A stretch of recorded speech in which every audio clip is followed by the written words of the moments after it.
Hello बच्चों, लक्ष्य crash course Bhojpuri में मैं कुमारी श्वेता आप सबका स्वागत करती हूँ। बच्चों, क्रैश कोर्स के अंतर्गत मैं आपको भूगोल विषय पढ़ा रही थी। आज मैं आपको भूगोल विषय के अंतर्गत आपदा प्रबंधन का भाग 1 पढ़ाने जा रही हूँ।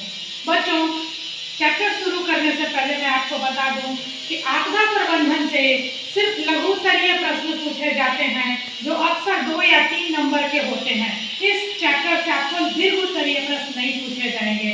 तो बच्चों, इस चैप्टर के कुछ महत्वपूर्ण प्रश्न जो है उसका मैं बारी बारी से आपको बताऊंगी। हमारा सबसे पहला प्रश्न है कि आपदा से आप क्या समझते हैं? आपदा आखिर होता क्या है? बच्चों, इसका उत्तर होगा कि कुछ घटनाएं ऐसी होती हैं जो बिना बुलाए अकस्मात आ धमकती है और बहुत ही कम समय में धन जन की अपार क्षति पहुंचा देती है। ये हमें संकट की स्थिति में ला करके रख देती है और संकट की स्थिति उत्पन्न करने वाली ऐसी कोई भी भयावह घटना जिससे अपार क्षति हो वह आपदा कहलाती है।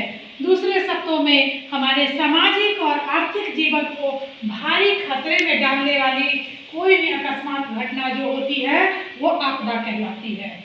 ये था आपदा। अब हमारा अगला प्रश्न है कि आपदा प्रबंधन की आवश्यकता क्यों है?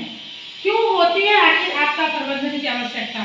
तो बच्चों, आपदा प्रबंधन की आवश्यकता आपदा से पूर्व एवं उसके बाद होने वाले क्षति को कम करने या उससे बचने के लिए होती है।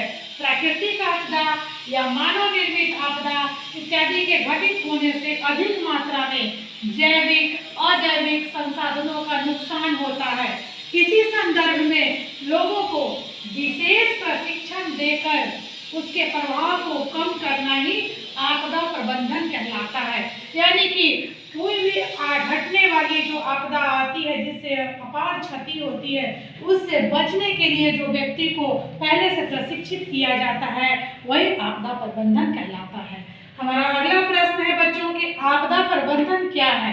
हम जानते हैं कि आपदा प्रबंधन की आवश्यकता क्या होती है, लेकिन फिर एक प्रश्न आएगा 2 नंबर का कि आपदा प्रबंधन होता क्या है?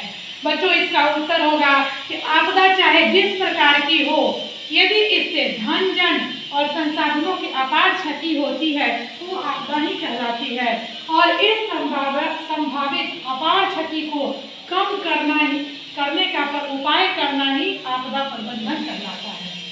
इसके बाद का हमारा प्रश्न है कि प्राकृतिक आपदा एवं मानव जनित आपदा में अंतर उदाहरण सहित प्रस्तुत करें। बच्चों, हम जान चुके हैं कि आपदा क्या होती है। अब हम जानेंगे कि आपदा जो होती है वो 2 तरह की होती है, एक प्राकृतिक आपदा और दूसरा मानव जनित आपदा होती है। प्राकृतिक आपदा हमारे वातावरण में घटित होने वाली वैसी घटनाएं हैं जो प्राकृतिक कारणों से उत्पन्न होती है, वो प्राकृतिक आपदाएं कहलाती है, जैसे बाढ़, सूखा, सुनामी, भूस्खलन, चक्रवात इत्यादि। इसके बाद है मानव जनित आपदा। मानव जनित आपदा वैसे आपदा को कहते हैं जिसकी उत्पत्ति मानवीय कारकों के द्वारा घटित होती है और जिससे अपार संख्या में अधिक संख्या में मानवों को क्षति पहुंचती है, वह मानव जनित आपदा कहलाती है। जैसे रेलवे जाम करना, युद्ध, आतंकवाद, सांप्रदायिक दंगे, चोरी, डकैती, ये सब मानव जनित आपदाओं के अंतर्गत आती है। इसके बाद का हमारा 5वां प्रश्न है कि भूकंप क्या है और भूकंप के प्रभावों को कम करने के 4 उपायों का उल्लेख करें। भूकंप का नाम तो आपने बच्चों सुना ही होगा कि भूकंप क्या होता है। तो बच्चों, जब किसी बाहरी या आंतरिक कारणों से पृथ्वी के भूपटल में कंपन उत्पन्न होता है तो उसे हम भूकंप कहते हैं। यानी अचानक से महसूस होगा कि धरती हिलने लगी, हम जिस बेड पर बैठे हुए हैं वो हिलने लगता है तो हम समझते हैं कि वो भूकंप आता है। इसीलिए कहा गया है जब किसी बाहरी या आंतरिक कारणों से पृथ्वी के भूपटल में कंपन हो तो उसे हम भूकंप कहते हैं। और इस भूकंप के प्रभाव को कम करने के लिए उपाय जो होता है वो इस प्रकार है। सबसे पहले हमें चाहिए कि ये जो हम घर बनाते हैं यानी भवनों का निर्माण आयताकार होना चाहिए और नक्शा जो बनता है वो बिल्कुल साधारण होना चाहिए। दूसरा इसका उपाय है कि लंबी दीवारों को सहारा देने के लिए ईंट, पत्थर या कंक्रीट के कॉलम होने चाहिए या पिलर होने चाहिए। तीसरा है कि नींव मजबूत और भूकंप रोधी होनी चाहिए। और चौथा इसका है कि दरवाजे और खिड़की की स्थिति भी भूकंप रोधी होनी चाहिए, तभी हम भूकंप से निजात पा सकते हैं या भूकंप के प्रभाव को कम कर सकते हैं। इसके बाद का हमारा प्रश्न है कि आग एक आपदा है और आग जैसी आपदा के समय कौन कौन से उपाय करने चाहिए। तो बच्चों, आग लगने की स्थिति में सबसे पहले हमें चाहिए कि आग में फंसे हुए लोगों को बाहर निकालें और घायल लोगों को तत्काल प्राथमिक उपचार दे करके अस्पताल पहुंचाना चाहिए।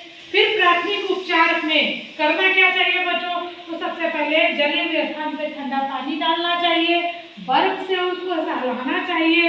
इसके अलावा बर्नॉल आदि लगाकर उसका उपचार करना चाहिए। आग के फैलाव को रोकने के लिए पूरी कोशिश करनी चाहिए। बालू से, मिट्टी से या फिर तालाब के जल का उपयोग कर आग बुझाने का प्रयास करना चाहिए। लेकिन यदि आग बिजली से लगी हो तो सबसे पहले हमें चाहिए कि बिजली के तार को काट दें, तभी हम आग पे काबू पा सकते हैं। इसके बाद का हमारा अगला प्रश्न है कि सुखाड़ का हमारे दैनिक जीवन पर पड़ने वाले प्रभावों का वर्णन करें। यानी सुखाड़ से हमारा जीवन जो हो किस तरह प्रभावित होता है, इसके विषय में बताने के लिए। तो बच्चों, सुखाड़ का हमारे जीवन पे बहुत सारे प्रभाव पड़ते हैं। जैसे पहला है कि सूखा से कृषि उत्पादन कम हो जाता है, क्योंकि इसके कारण फसलों की बुआई नहीं हो पाती या फिर फसल की बुआई जो होती है वो काफी देर से होती है। दूसरा है कि सूखा की स्थिति में ग्रामीण क्षेत्रों में बेरोजगारी बढ़ जाती है। कैसे बढ़ जाती है, क्योंकि हमारे ग्रामीण जो है अधिकांश रोजगार के मामले में भी कृषि पर ही आश्रित है, और जब कृषि ही नहीं सही ढंग से होगा तो स्वाभाविक है कि बेरोजगारी की समस्या बढ़ जाएगी। इसके बाद सूखा के कारण पशु चारे की भी कमी हो जाती है, यानी फसल का उत्पादन होगा नहीं तो पशुओं के लिए चारे का उपाय भी नहीं हो पाएगा। सारे फसल पेड़ पौधे जो है सूखा के कारण सूख जाते हैं। इसके बाद पेयजल की भी कमी हो जाती है। जब सुखाड़ होगा तो पीने के पानी का भी अभाव हो जाता है। और इसका पांचवा प्रभाव है कि सुखाड़ से खरीफ फसल भी बहुत अधिक प्रभावित होती है। तो बच्चों, ये था आपदा प्रबंधन के कुछ महत्वपूर्ण प्रश्न का पहला भाग, और इसी चैप्टर का मैं दूसरा भाग लेकर पुनः आपके सामने उपस्थित होंगी। तब तक के लिए धन्यवाद।